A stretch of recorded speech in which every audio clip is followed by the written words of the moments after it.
When it comes to global politics, certain countries often receive criticism for their policies, governance, and human rights records. Today, we'll tackle a controversial question that's been debated around the world.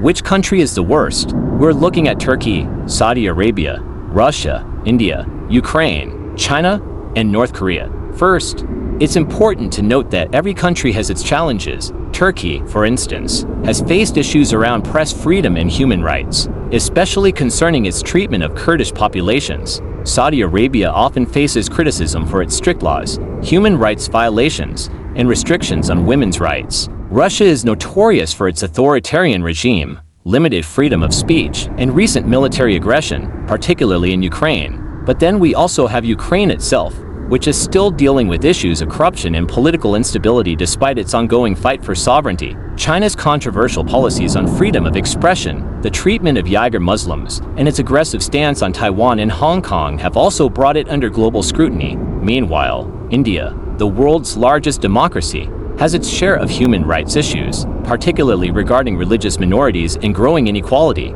Finally, North Korea, often considered one of the most repressive regimes in the world, is known for its lack of political freedom, severe poverty, and isolation from the global community. So, which country is the worst? Well, that depends on how you measure it. Is it based on human rights, economic disparity, military aggression? Every country has its complexities, and it's crucial to remember that the people of these nations often face the brunt of these problems, while governments and political systems are largely responsible. In the end, the worst country might not be as straightforward as we think. It's more about understanding the challenges and striving for change.